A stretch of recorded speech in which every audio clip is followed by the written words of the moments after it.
Hello എല്ലാവർക്കും നമ്മുടെ പുതിയൊരു വീഡിയോയിലോട്ട് സ്വാഗതം.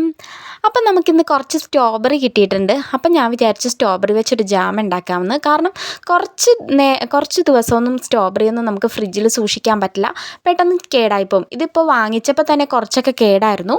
അപ്പം നമ്മളിതിൽ നിന്ന് നല്ലത് മാത്രം നോക്കി സെലക്ട് ചെയ്തിട്ട് നമ്മളൊരു സ്ട്രോബെറി ജാം ഉണ്ടാക്കാൻ പോവാണ്. അപ്പോൾ ഇതിന് വെറും മൂന്ന് ചേരുവകൾ മാത്രം മതി ഈ ഒരു ജാം ഉണ്ടാക്കാൻ വേണ്ടി. അപ്പോൾ ഫ്രൂട്ട്സ് നമുക്ക് ഏത് വേണമെങ്കിലും സെലക്ട് ചെയ്യാം.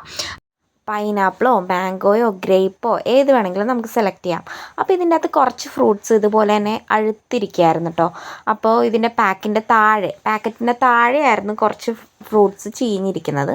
അപ്പോൾ നമ്മൾ അതൊക്കെ മാറ്റിയിട്ട് ഇതിൻ്റെ ഈ ഒരു ഗ്രീൻ കളറിലെ ആ ഒരു ലീഫ് പോലത്തെ ഭാഗം അതൊക്കെ മാറ്റി ക്ലീൻ ചെയ്ത് ഞാനൊരു പാത്രത്തിലാക്കി വെച്ചിട്ടുണ്ട്.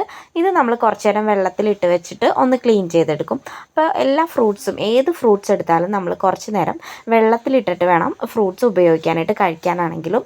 കാരണം എന്താണെന്ന് വെച്ചിട്ടുണ്ടെങ്കിൽ അതിൽ പല അണുക്കളും കാര്യങ്ങളൊക്കെ ഉണ്ടാവും. അപ്പോൾ അതൊക്കെ പോയി കിട്ടാൻ വേണ്ടി നമ്മൾ കുറച്ച് നേരം വെള്ളത്തിലിട്ടിട്ട് നന്നായിട്ട് കഴുകിയെടുത്തിട്ടുണ്ട്. പിന്നെ നമ്മളൊരു മിക്സിയുടെ ജാർ എടുത്തിട്ട് അതിലേക്ക് ചെറിയ ചെറിയ പീസുകളായിട്ട് ഈ ഒരു സ്ട്രോബെറി നമ്മൾ അരിഞ്ഞിട്ടിട്ടുണ്ട്. അപ്പോൾ നമ്മൾ ഇനി ഒന്ന് മിക്സിയിലിട്ട് നന്നായിട്ടൊന്ന് അടിച്ചെടുക്കണം. നന്നായിട്ട് മിക്സിയിലിട്ട് അടിച്ചെടുക്കുക. അപ്പോൾ നമ്മൾ എടുത്ത് കൊണ്ടുവന്നിട്ടുണ്ട്. അപ്പോൾ ഇതുപോലെ അടിച്ചെടുത്തിട്ടുണ്ട്. ഇതിൻ്റെ അകത്ത് എല്ലാം നന്നായിട്ട് അടിഞ്ഞിട്ടില്ല, കുറച്ചൊക്കെ ഇങ്ങനെ അതിൻ്റെ പീസുകളായിട്ട് ഇങ്ങനെ കിടപ്പുണ്ട്. അപ്പോൾ അത് ഇങ്ങനെ നമ്മൾ ജാം ഉണ്ടാക്കുമ്പോൾ ഇങ്ങനെ കടിക്കുമ്പോൾ നല്ല ടേസ്റ്റ് ആയിരിക്കും. അപ്പോൾ നമ്മൾ ഫുള്ളായിട്ട് നന്നായിട്ട് അടിച്ചിട്ടില്ല, കുറച്ച് നല്ല രീതിയിൽ തന്നെ അടിച്ചെടുത്തിട്ടുണ്ട്. പിന്നെ ഒരു പാൻ വെച്ച് ചൂടാക്കിയതിന് ശേഷം പാനിലോട്ട് നമ്മൾ ജ്യൂസാക്കി വെച്ചിരിക്കുന്ന സ്ട്രോബെറി ഇട്ട് കൊടുക്കുക. പിന്നെ ആവശ്യത്തിന് പഞ്ചസാര ചേർത്ത് കൊടുക്കുക. നമ്മളിപ്പോൾ ആവശ്യത്തിന് പഞ്ചസാര ചേർത്ത് കൊടുത്തിട്ടുണ്ട്. നന്നായിട്ട് ഇളക്കി കൊടുക്കുക. നന്നായിട്ട് ഇളക്കി പഞ്ചസാര നന്നായിട്ട് മെൽറ്റായിട്ട് വരുമ്പോഴത്തേക്കും കുറച്ചിങ്ങനെ കട്ടയായിട്ട് വരും. അപ്പം നമ്മൾ നന്നായിട്ട് ഇങ്ങനെ ഇളക്കി കൊടുക്കണം. അപ്പോൾ ഈ ഒരു ജാം എന്ന് പറഞ്ഞിട്ടുണ്ടെങ്കിൽ നമ്മൾ വേറെ പ്രിസർവേറ്റീവ്സോ കാര്യങ്ങളോ ഒക്കെ ചേർക്കാത്തതുകൊണ്ട് കുട്ടികൾക്കൊക്കെ നമുക്ക് ധൈര്യമായിട്ട് കൊടുക്കാം. നമ്മളിപ്പോൾ പുറത്തുനിന്ന് വാങ്ങിക്കുന്ന ജാമിൽ പ്രിസർവേറ്റീവ്സും കാര്യങ്ങളൊക്കെ ഉണ്ടാവും. അപ്പോൾ നമ്മൾ വീട്ടിൽ തന്നെ കുട്ടികൾക്ക് ഉണ്ടാക്കി കൊടുക്കുകയാണെങ്കിൽ അതല്ലേ നല്ലത്. അപ്പോൾ നമുക്ക് പിന്നെയെന്ന് വെച്ചിട്ടുണ്ടെങ്കിൽ ഈ ജാം കൂടുതൽ ദിവസം നമുക്ക് സൂക്ഷിക്കാൻ പറ്റില്ല. കാരണം ഇത് നമ്മൾ പ്രിസർവേറ്റീവ്സും കാര്യങ്ങളൊന്നും ചേർക്കാത്തതുകൊണ്ട് നമ്മൾ ഫ്രിഡ്ജിൽ വെച്ച് തന്നെ സൂക്ഷിക്കുക. നമ്മൾ അധികം ദിവസം ഇരിക്കില്ല, ഒരു 2 ആഴ്ച 3 ആഴ്ചയൊക്കെ മാക്സിമം ഇരിക്കുകയുള്ളൂ. അപ്പോൾ നമ്മൾ പിന്നെ നനവില്ലാത്ത സ്പൂണൊക്കെ ഉപയോഗിക്കുകയാണെങ്കിൽ കുറച്ച് നാളും കൂടി നമുക്ക് ഇത് ഫ്രിഡ്ജിൽ വെച്ച് സൂക്ഷിക്കാൻ പറ്റും. അപ്പോൾ ഇത് ഒന്ന് നന്നായിട്ട് തിളച്ചിട്ട് കുറച്ചും കൂടി കട്ടയായിട്ട് വരുന്നുണ്ട്. ഒന്ന് നന്നായിട്ട് കുറച്ച് നേരം കൂടി നമ്മളൊന്ന് വെയിറ്റ് ചെയ്യുക.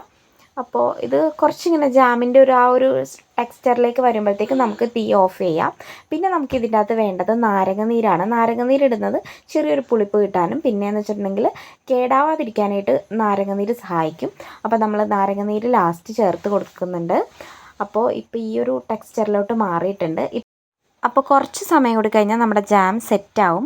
അപ്പോൾ നമ്മുടെ എസാമോൾ വന്നിട്ടുണ്ട്. അപ്പോൾ എസാമോൾ കുറച്ച് നേരം എന്നെ ഹെൽപ്പ് ചെയ്യാമെന്ന് പറഞ്ഞിട്ടുണ്ട്. അപ്പോൾ ജാം ഉണ്ടാക്കി തരുമോയെന്നൊക്കെ ചോദിച്ചിട്ടുണ്ട്. അപ്പോൾ നമ്മൾ അവൾക്ക് വേണ്ടി ഉണ്ടാക്കുകയാണ്. അപ്പോൾ അവൾ പറയുന്നുണ്ട് നല്ല ടേസ്റ്റി ആയിട്ടുള്ള ജാമാണെന്നൊക്കെ. അപ്പോൾ അവൾ കഴിച്ചിട്ടില്ല. അപ്പോൾ ചൂടൊന്ന് ആറിയിട്ട് സെറ്റായിട്ട് വേണം കൊടുക്കാൻ വേണ്ടി.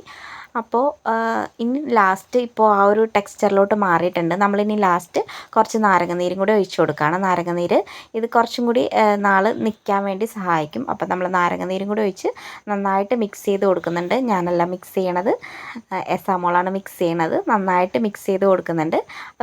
അപ്പോൾ നല്ല ടേസ്റ്റി ആയിട്ടുള്ളൊരു ജാമാണ്. അപ്പോൾ എനിക്ക് ബ്രെഡും കൂട്ടി കഴിക്കാൻ തോന്നി. അപ്പോൾ ഞാൻ ബ്രെഡും കൂടി എടുത്തിട്ട് സെറ്റ് ചെയ്തിട്ടുണ്ട്. അപ്പോൾ ഇതുപോലെ നല്ല റെഡ് ഷെയ്ഡ് വന്നിട്ടുണ്ട് ഈ ഒരു സ്ട്രോബെറി ജാമിന്. നല്ല ടേസ്റ്റുമാണ് ജാം. അപ്പോൾ എല്ലാവരും വീട്ടിലുണ്ടാക്കി നോക്കുക. അപ്പോൾ വീഡിയോ ഇഷ്ടമായാൽ ലൈക്ക് ചെയ്യുക, ഷെയർ ചെയ്യുക, സബ്സ്ക്രൈബ് ചെയ്തൊന്ന് സപ്പോർട്ട് ചെയ്യുക. താങ്ക്